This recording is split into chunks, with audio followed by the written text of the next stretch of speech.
Şimdi bu sessizlik orucun verdiği bazı etkinlikler. Mesela şimdi oruçta insanlarımız mecbur kalmadıkça pek yolculuk yapmak istemiyor. Biz hepimiz öyleyiz daha doğrusu. Genel olarak bakarsan Adıyaman zaten genelde bir sıkıntı var Adıyaman'da. Adıyaman'da şimdi oruç olmasına rağmen çevre illerde olsun baz alırsak biz bu konuda çok geri kalmışız. Çünkü bizim buradaki ekonomiyi canlandıracak herhangi bir etken yok. Yani bizi biraz otogara hareketlendirecek bir faaliyet yok. Şimdi bu da neden kaynaklanıyor? Şimdi örneğin bizim Adıyaman halkı yıllardır köprü diye tutturdu. Köprünün buraya ne fayda getirdiğini bilmem. Ben daha hala merak ediyorum. Bunu bizim Adıyamanlar bu köprüden bir şey anladı mı anlamadı mı ben anlayamadım daha. Şimdi bu ilin ekonomiyi canlandırması gereken bazı hususlar var. Örneğin bir askeri acemi birliği olabilir.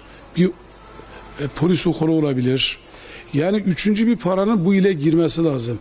Şimdi bizim burada Nemrut'umuz var, Atatürk Barajı var, Safvan Bin Muattarımız var, Pere var.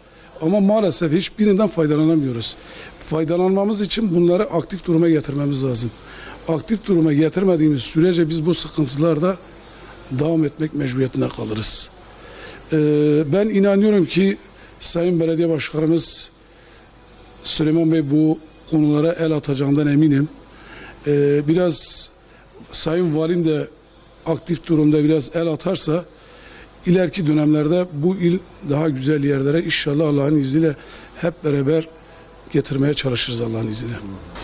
Bayram Adıyaman'da gidiş çok fazla olmaz. Geliş olur genelde dışarıdan Adıyaman'a. Öğrenciler zaten okulu bitip, vizesi bitip, sınavı bitenler tek tük gidiyor. O kadar fazla bir aşırı yoğunluk yok. Bayramüstü bizim Ramazanlıktan dolayı da işlerimiz sakin yani şu an. Peki genelde otogarda bir sessizlik var. Vatandaşlar nerede biniyor? Şimdi bilet aldıkları zaman rezervasyon mu yapıyorlar? Neler yapıyorlar? Genelde yol dışında biniyorlar. Yol üstü. Yani garaja kimse gelmiyor. Peki neden uzak olduğu? Uzak tabii ki uzak. Çok uzak. Çok ters. Otogarın yeri çok ters. Yani şehirler arası otogarda Türkiye'deki yani şu an hemen hemen çoğu otogarlar şehrin çıkışındadır. Bizimki şehrin girişinde, tersindedir. Ondan dolayı biraz sıkıntımız var. Herkese hayırlı bayramlar, hayırlı Ramazanlar dileyelim. Kazasız, sorunsuz, sıkıntısız yolculuklar dileriz.